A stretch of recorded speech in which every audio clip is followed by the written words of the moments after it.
In just 2 days, President Trump's sweeping tariffs on goods across the globe are officially set to take effect. Their implementation has the director of the National Economic Council, Kevin Hassett, telling the American people to relax, that the, quote, tariff uncertainty period is behind us.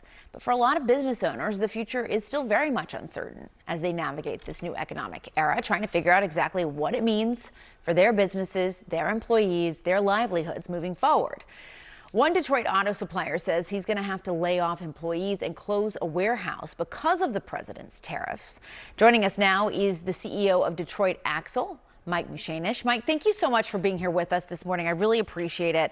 You have a family-owned business. I believe your dad started it. You took over. Walk people through the impact on your business right now. The impact has been extreme. I mean, I'd like to put it in context here. The first Trump administration, he levied tariffs. Back then, if we were to receive $1 million in products, we would pay $25,000 in tariffs. And today, for that same $1 million in products, we're looking to pay $725,000 in tariffs to the federal government. Wow. Incredibly devastating. So what does that mean for you practically? Practically, it's you try to source products from different countries. So, and a drop of a dime, it's almost impossible to do, but we've done so. So we went to India to procure products from there, trying to save our consumers money. And now India is hit with tariffs. I mean, auto parts are the most heavily tariffed commodity out there at 72.5%. Also, we had an operation in Mexico where we leveraged the de minimis exemption, and that also, at a drop of a hat, gone. So everywhere we turn, we're starting to see more and more roadblocks. So it's been quite discouraging. And so where does this leave you? You may have to lay people off. Are you worried about keeping your business? Well, of course. I mean, our people that work for us are the ones who made the company. I'd like to say that when we gave the notice to the state of Michigan, we started to draft it back in May. Now, I mean, the world has changed.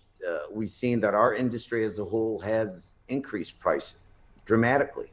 We've seen that other competitors, perhaps, smaller or medium-sized competitors, have actually exited the market. So as it stands now, we've picked up more customers than ever before because of the woes of others. So now we don't plan to lay off anybody just because of the simple fact that there's been dozens and dozens that have exited the market already prior to us even considering it. So yeah, it's challenging times for many distributors and manufacturers, since we also produce products, and that's also costing us more for the internal components to produce them. I'm curious if you could speak to President Trump. What would you tell him? I'm a supporter of the idea of reshoring our industry back to the U.S. I mean, it gets to the point where there's absolutely nothing produced here in this country, which is very dangerous.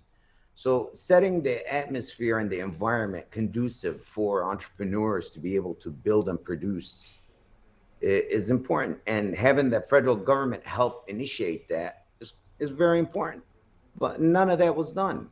All that I see done was just you slam the tariff button.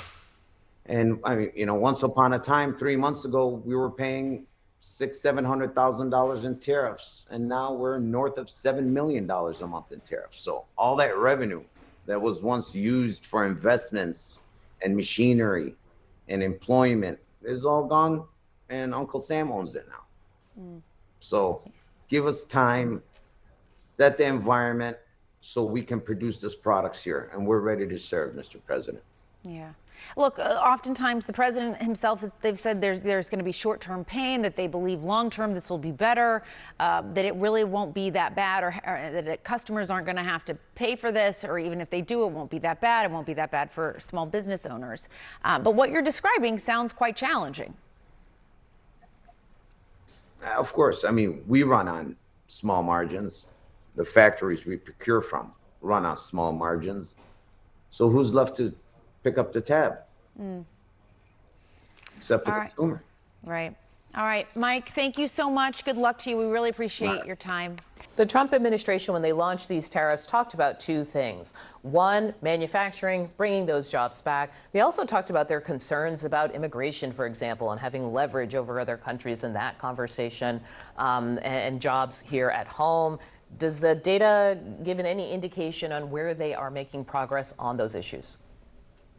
Yeah, that's a good question. To separate them out a little bit, the decline of manufacturing jobs is part of a longer-term trend, and quite a normal one because the sector keeps getting more and more productive over time. But manufacturing jobs had essentially flatlined, for about a half a year going into Liberation Day. And since then, they've actually resumed their slide. So the explicit call for more manufacturing jobs as a basis, as a rationale for the tariffs, that simply hasn't worked out. I think the sector has lost some 30 or 40,000 jobs roughly in the last 4 months. In terms of immigration, this is interesting because it's worth noting that for all the attention that's been given to deportations and undocumented immigration, it's also the case that we're putting up barriers to legal immigration. And so preliminary, and everything is preliminary at this point, estimates are that net immigration levels are going to fall this year and possibly next year. And that does have an effect on the economy. It means that the labor force isn't going to be as big as it otherwise would have been. And eventually that also strains the capacity of the overall economy to grow as well. So that is absolutely something that I think, requires a little bit more attention, and it's going to be worth following in the coming years. All right, Cardiff, thank you so much for speaking with us. Thanks, Audie. A pleasure. President Trump says he will most likely have a meeting with Chinese President Xi Jinping before the end of the year, unless they fail to reach a trade agreement. He says he's optimistic about making a deal with China, but that it's not imperative. Meantime, Trump says he'll increase tariffs on India, quote, very substantially in the next 24 hours, a firmer timeline than he has threatened previously. Last week, Trump said he'd impose a minimum 25% tariff on goods from India set to take effect by the end of this week. And earlier on CNBC, he voiced his displeasure with India buying Russian oil. We do very, very little business with India because their tariffs are so high. So India has not been a good trading partner because they do a lot of business with us, but we don't do business with them. So we settled on 25%, but I think I'm going to raise that very substantially over the next 24 hours because they're buying Russian oil, they're fueling the war machine, and if they're going to do that, then I'm not going to be happy. Well, let's go to CNN business and politics correspondent Vanessa Yurkevich. Great to see you, Vanessa. So Trump there, of course, threatening secondary sanctions on India if it continues to buy Russian oil, but also saying that he's very close to a trade deal with China. What can you tell us?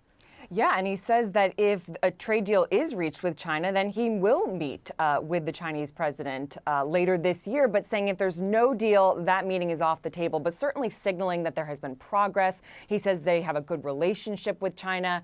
If you remember, we are coming up on that 90-day pause expiration on August 12th. We started 90 days ago with the U.S. and China lowering tariff rates to 30% and 10% respectively, and there was that meeting last week between U.S. and Chinese trade representatives in Stockholm.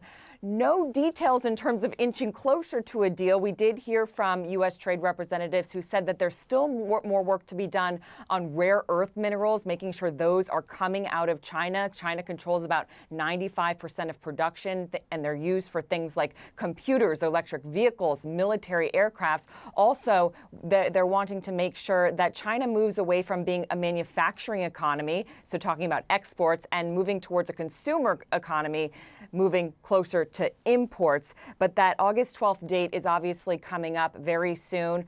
Listen, tariffs could certainly rise dramatically, but all indications are that that deadline actually may be moved yet again. So there's more time, Linda, for the two sides to work out a trade deal.